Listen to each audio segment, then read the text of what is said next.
Now, as I'm sitting, I'm thinking about sharing. And what exactly do I want to share? It's something that we can all relate to because it has to do with the common ground amongst all of us. The commonality, which is simply the universality of divinity. And how we're all born with this capacity to realize our Creator as divinity, and thus, in one way of looking at it, there is a moral obligation to do so, to realize this source, this force, this essence within us. We need not get caught up in a certain religion, because similarly, as there's commonality between you and me, all of humanity, there's common ground between all religions. For instance, in Christianity, there's the conception of the Holy Trinity. And similarly, in the Hindu religion, there's the conception of Vishnu, Shiva, and Brahma, which are symbolic of this conception of the Trinity. Just using different language and words to point at the same fundamental truth. And although, Jehovah's Witness will argue that there is no Trinity, there's only one Jesus that lived in history. They're really missing the point.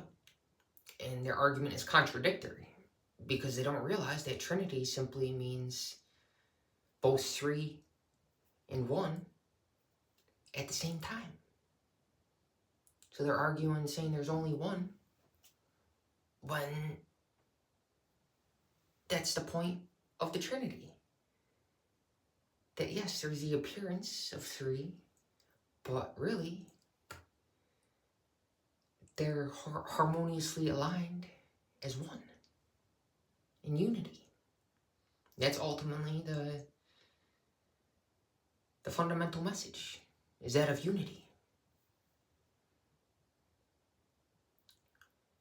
And so, as I'm sitting, I'm thinking about sharing, as I said, and what exactly do I want to share?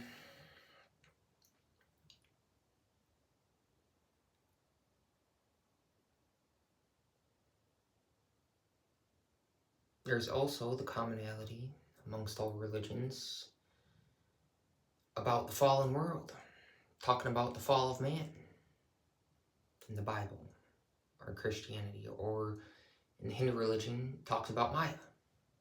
Same thing, different words. So what is this fall of man? And who do I, as a man, have a right to talk about it?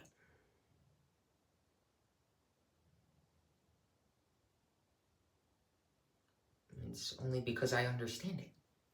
Because as a human being, as a man, I once made the error of walking in line with the ruler of this world, the God of this world, the prince of this world, Satan. And thus, now that I see through it, I want to share what I have learned from my experience so that others don't make the same mistakes and head down the path that I was on.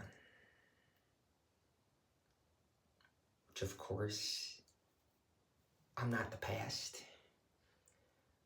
But nobody can argue the fact that, hey, what happened then helped shape me into who I am, how I am today. In terms of a person, in terms of helping shape my character. So everything served a purpose. At the time, it may seem like the end of the world. There was times where I even thought about committing suicide, as if that was a solution. But really, now that I reflect back, I see those things that happened in the past that I thought were the end of the world. This is it. They ended up being a blessing in disguise. And now, based on the contrast of where I am today, it allows me to really relish and be thankful, ever grateful, and ever joyous for this profound peace. A peace which surpasses all understanding. We can try to put language and verbiage and all sorts of conceptions to this peace, but ultimately this peace is founded in silence. It's founded on the sunlit path of lasting happiness. And the happiness is lasting because it's not sought on the external. Because it's realized to be eternal. It's always with us. Whatever the circumstance, we have the capacity within us to simply relish the bliss of eternal silence. And I know it's ironic, as I mentioned in the last video. People talking about the power of silence, but yet they're speaking about it. And as far as me, I just can't help myself. I want to share it. It's not really a personal thing. It's something that naturally wants to express. Because through abstinence, this energy, sexual energy, builds up within you in so much abundance that naturally it seeks avenues and channels to express itself.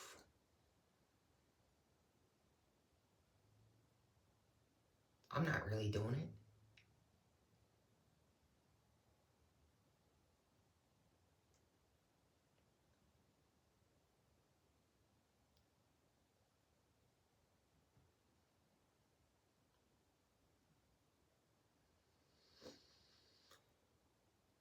And so as we sit in this peace, in eternity, we're in a certain state of receptivity. To simply hold our hands like so, maybe placed on the lap as we sit, the palms facing up. You'll notice, if you're sensitive, that, hey, the body breathes differently. If my hands are faced upward versus downward, or you can even experiment. Because all information, even what's being said now, is simply raw data. But in order to know it, we want to integrate it and implement it and essentially be it, put it into practice through being so that we can know it. Not simply recall information from memory and say, hey, I know that. Because anybody can do that. As a matter of fact, artificial intelligence has a higher degree capacity for memory than most human beings.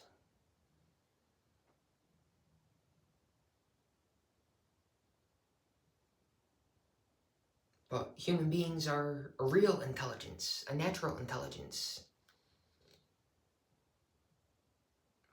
with way more capacity to express this intelligence than merely memory. Memory is simply one of many wonderful human faculties, human capacities. And there's a lot of people on here, looping back to what I was saying about the fallen world, and talk about the fallen world and to escape They transcend the matrix, but they miss the point. They don't get it right. And how do I know this? Because I know the difference. Like I said, as a man, as a human, I made the error of walking the path, of walking in line with that which is not harmonious, with that which was selfish. And now that I know the difference, is my only desire is that of service, I want to share this. I want to share the difference and shed some light and clarity upon this. Because a lot of people on here will tell you how to get free from the matrix is to become rich, materially wealthy. And true freedom has nothing to do with material wealth. And I'm not against material wealth by any means. You can both be spiritually wealthy and materially wealthy. They can be in harmony. You can have the best of both worlds. There's no problem. But to think that the only way to become free is to become materially wealthy, that's silly. And how do I know this? Well, because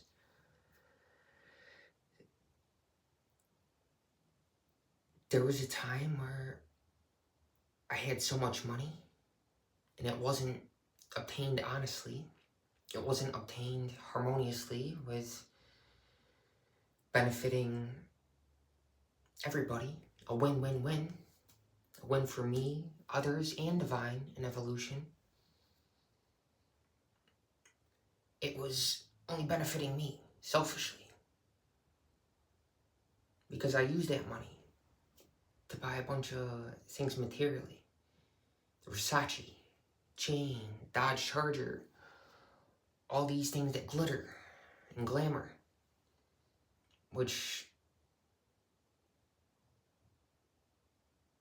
is simply the outward appearance of abundance. But true inner richness is founded again on the eternal, sunlit path of lasting happiness.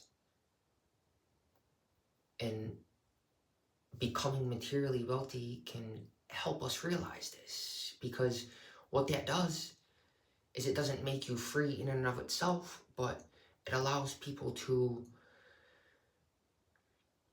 have more time, freed up time, and thus energy.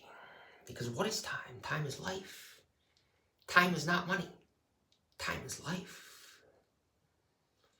But with freed up time, as a result of, let's say, obtaining more money, it allows you to realize, hey, I was running on this treadmill of survival. And with the freed up time, it allows you to stand aside from that treadmill and look at it objectively and study it and say, hey, I was running on that. But now that I have more freed up time to contemplate, reflect, and to sit in silence and prioritize the bliss of transcendence and prioritize the search for the divine within us, within all of us. As you obtain material abundance naturally with the freed up time, it allows you to see, hey, there's more to life than mere survival. And a lot of people who have been rich and famous will tell you, it doesn't lead to happiness. It can, but in and of itself, it doesn't necessarily guarantee that one will be eternally happy. And thus, when we see things clearly,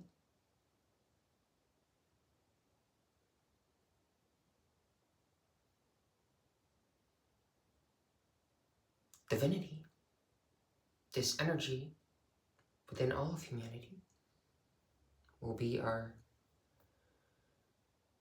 priority. Anybody can desire, but it takes someone that's mature to prioritize, and thus realize the divine.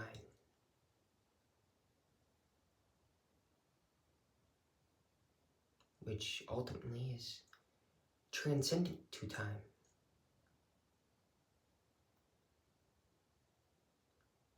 But we want to consciously give our time back to the Lord, which is given to us freely,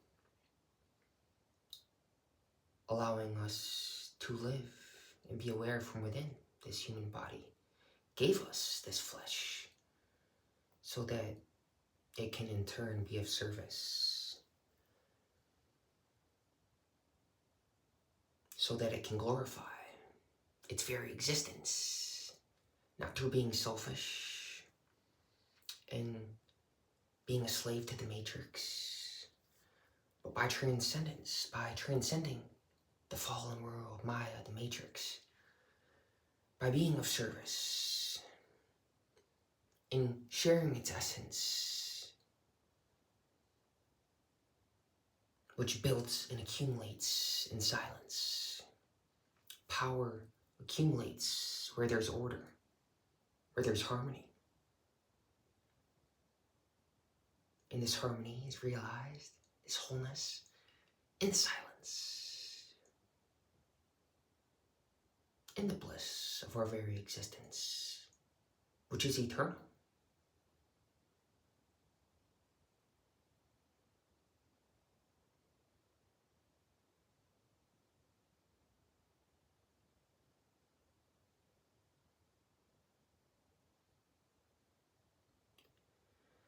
And so,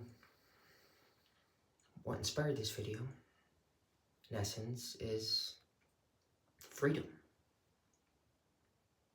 Freedom from the matrix. Because I recently saw a video on here about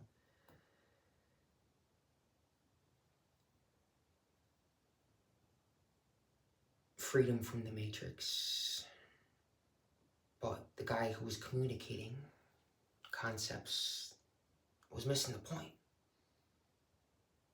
He was saying that freedom is founded by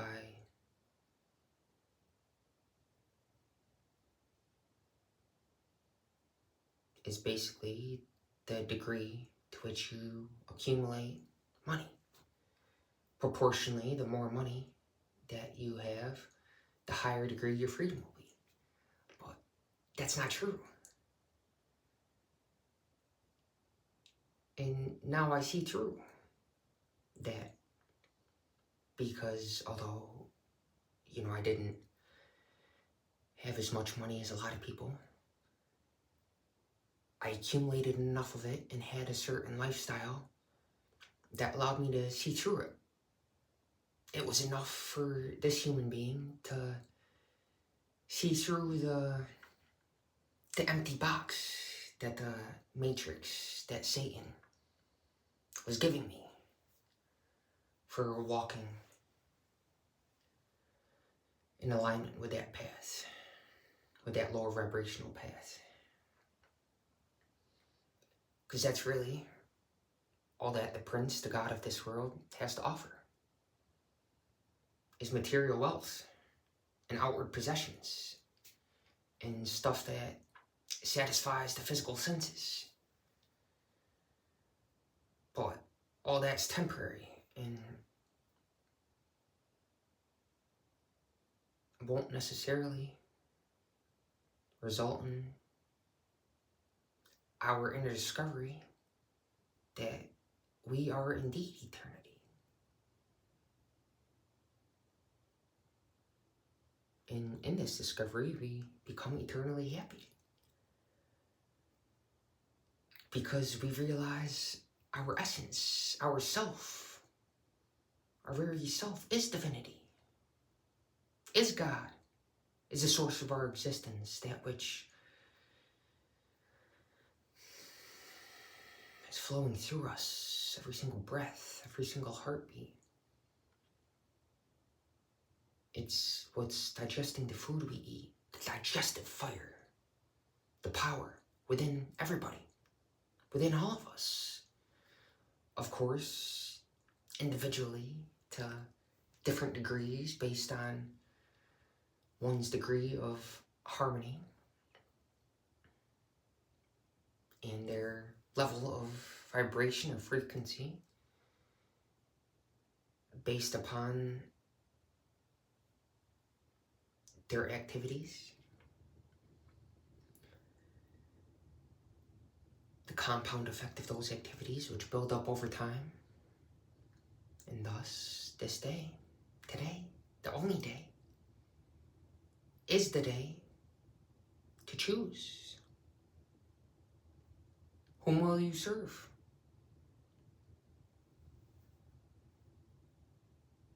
What voice will you obey? What shoulder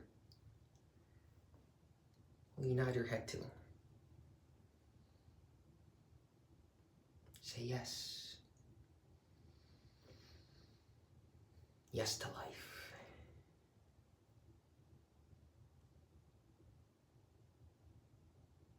And thus give it.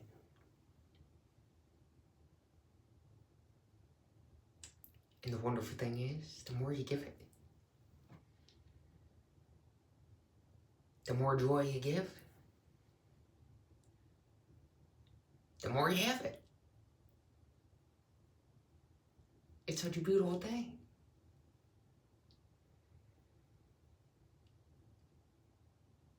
That which you've been given freely, naturally, seek to share that energy.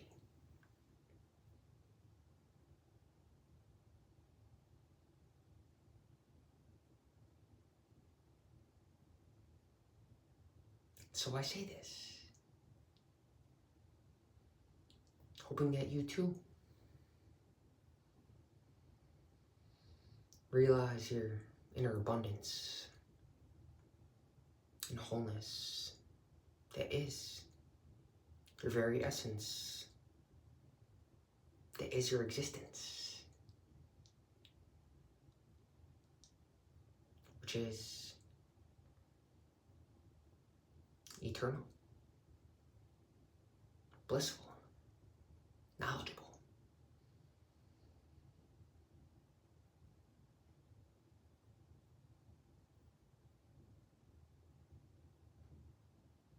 powerful.